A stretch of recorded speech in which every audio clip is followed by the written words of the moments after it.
What we're noticing is there's a merge here, and as you see that freeze frame, there's a sign, but it's right at the last second, and then this delightful chap cuts us off, merges late, cuts in, and then decides to stop. Wow, risk. Definitely cannot see any merge signs here at all. And then, no, there's a roundabout sign, and then, oh, there was an arrow on the road. Or was there? Oh, there it is.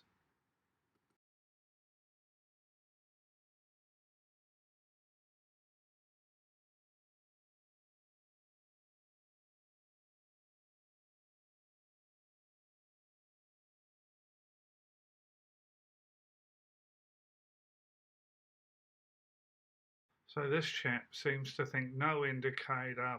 The other guy actually has to pause slightly to let him in is an acceptable way to merge. We see him a bit later on, or earlier on in this video, which is not good. Here's another merge, 70 kilometers an hour. There is one sign right there, one arrow right at the last second when you're actually supposed to be merging. So there's no system to get us there early. Very interesting. Why do we have such a system that also has that vanishing lane line? Here's another version of a merge. Quite an effective one, except a lot of people stop here for some reason. As you just saw, there was a sign, one sign, fabulous, that told us everything we need to know. And of course, everyone that's not brought up in this area would understand that merge, as I've heard many people say, townie alert, when people stop because they just don't know it, because they're not trained in it. And because we put a sign up halfway through it, everyone's supposed to know. Again, really? Here's another merge, one of those vanishing lines, and is there a sign? Oh, there it is, form one lane. That's all the notice you get. There's no lane lines, and nice of the bus to use his indicator as well. Again, why do we expect drivers to obey and understand this when these are the roads the engineers give us? Vic Roads, what are you doing? Here's another merge with a very late sign and one arrow painted on the road. And again, so late. Oh no, here is a second arrow. This one's favouring us. But it does have that lane line that merges, which seems to have better adherence.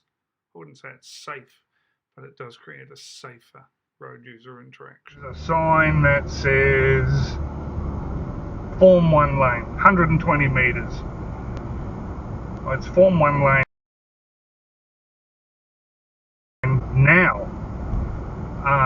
So they're putting the sign at the point where you've actually got to do it, and then they have that weird two variations in the stupid line rule. Why? And show me the research that backs it up. And why are we not putting more signs up? Is there a shortage of signs?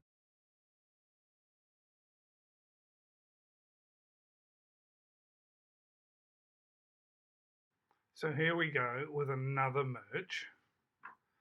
And you'll notice there was a sign that was on the right this time, no lane line markings. The guy on the left, clearly no indicator or anything else. I don't know what he was doing in the car, but no communications. And here we have a sign on the right side, not even the left of the people who are actually merging. Brilliant. Well done, Vic Roads again. Option number 47.